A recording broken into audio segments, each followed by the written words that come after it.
Prenons la direction des États-Unis. Il y a des mots qu'on n'entend pas dans la politique française, même si parfois le débat est un petit peu virulent. Là, il explique que Kamala Harris a un QI très bas, qu'elle est bête comme une pierre, qu'elle est bête comme une chaise. Kamala Harris explique que Donald Trump est une menace pour la liberté des femmes. On atteint une virulence inédite dans cette campagne américaine à quelques jours d'un scrutin historique, Lou Fritel. Donald Trump a toujours été quand même très extrémiste dans ses propos. Alors, n'étant pas spécialiste des États-Unis et Donald Trump, je ne pourrais pas vous dire si c'est pire qu'auparavant.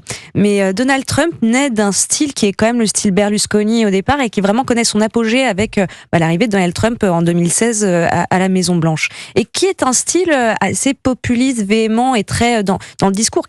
Le discours de Trump est quand même un anglais très banal, très peu élevé et que quelqu'un qui parle mal anglais peut plutôt comprendre.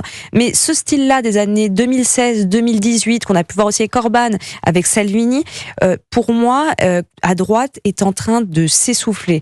Il semble que le style aujourd'hui de la nouvelle droite, finalement, soit plus conservateur, plus mélonien.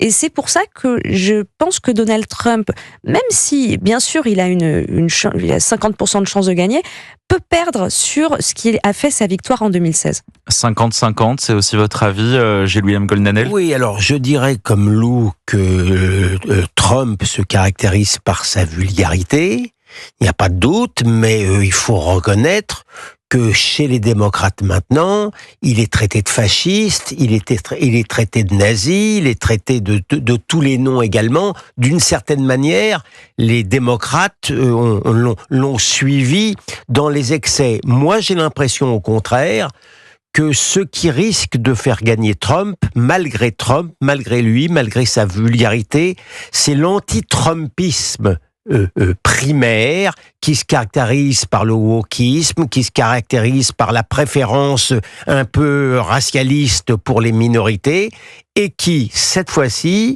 peut faire gagner le trumpisme malgré lui. Et à quel point l'Amérique sortira disloquée mardi, face à face, divisée ? Est-ce qu'ils pourront se reparler après ?